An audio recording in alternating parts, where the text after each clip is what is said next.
Hi everyone, it is Monday the 6th of July 2020 and I'm going to be having a look at the global indices. I'm starting off here with Wall Street, as is my usual kind of habit. And so what I want to do here is just quickly talk about the monthly. So we had, you know, every couple of years we're going to have a correction because we kind of have something like 6 to 8 or 9 months of kind of up, then we have a retracement, and so that's effectively on the monthly time frame, that's effectively a correction.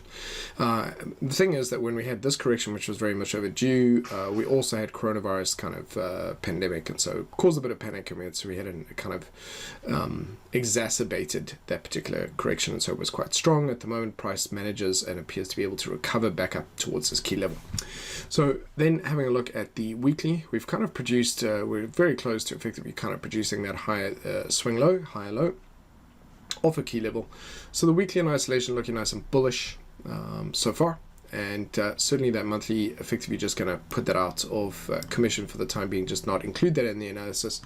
But the weekly looking bullish, we have that confirmed uptrend there. Now on the daily, we don't really have a confirmed trend just yet, but price certainly looks currently as though it wants to take another run up at to the upside. So in other words, it's more bullish than bearish. Yes, there are some sellers in this area, but price doesn't seem to want to give up. So it's going to continue up towards that 26,700 level, and it looks more bullish. Then moving on to the S&P.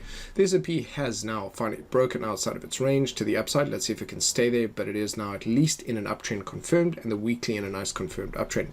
So price here looking nice and bullish. All I'm going to be doing though is just keeping an eye on any key resistance or support levels that we go through. But yeah, any potential opportunities to the upside here, that's really what I'm going to be keeping an eye out. Moving down, say the 1 hour time frame, some really nice good trends on that. Even now as I'm recording this, looks as though it's breaking out of a level of resistance to the upside. However, of course, I'm not entirely convinced that we're yet free of the increased volatility that has come through in February and March.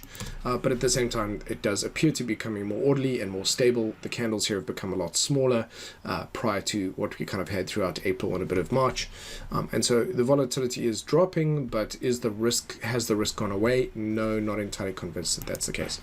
So we've got NASDAQ as well, really nice and bullish, has moved to the upside. Certainly, I would say, looking at price action here on the weekly, this behavior is very sustainable. This behavior is not sustainable, and we are definitely overextended on the monthly. So what does it mean? Well, does it mean the markets aren't bullish? No, the markets are bullish. For me, this is that we have now entered a high risk area, and actually it's high risk for the NASDAQ.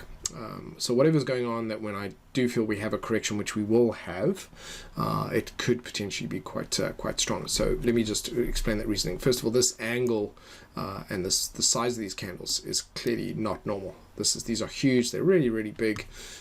This really is not. The daily looks great. Daily looks really nice and healthy. In isolation on a daily basis looks good.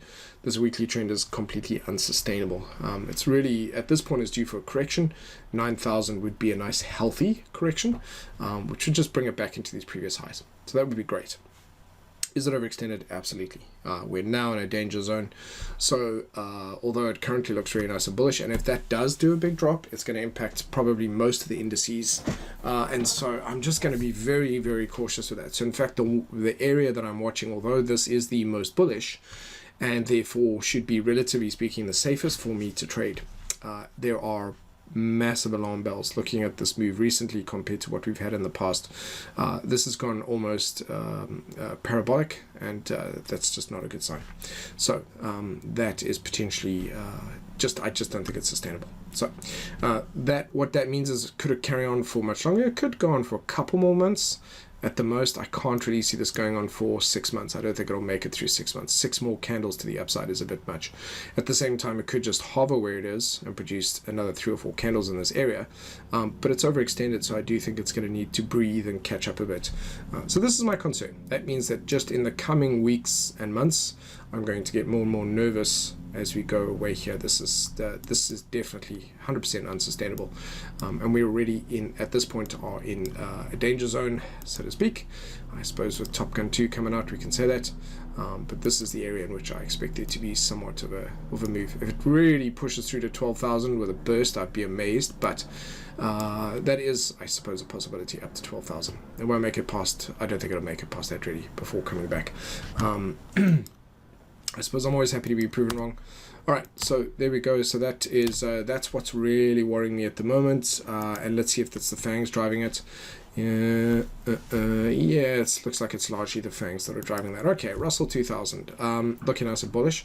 So I like it. I'm liking the uptrend on the other indices. The footy isn't really going anywhere at this point in time, but it has set up for a nice weekly swing low.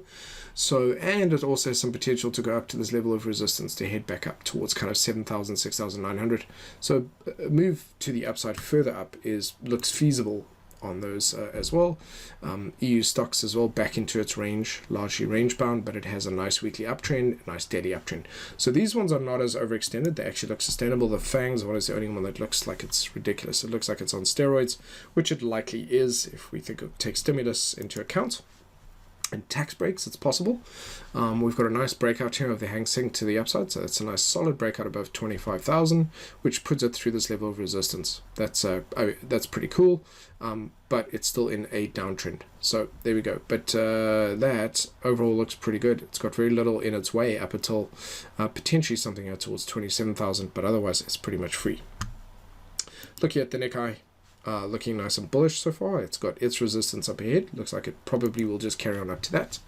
And the uptrend on the ASIC's looking good. So not really expecting to see too much here. There's potential resistance there, but that looks pretty good in terms of its recovery here. I'll just keep an eye on these key levels. We seem to have made it through the big one at 6,000 and then heading up towards, say, 6,400 potentially.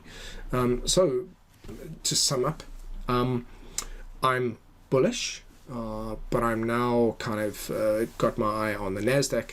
I can't imagine if the NASDAQ has a big correction that it won't impact the rest of the indices. And so that's the one that I'm cautious on.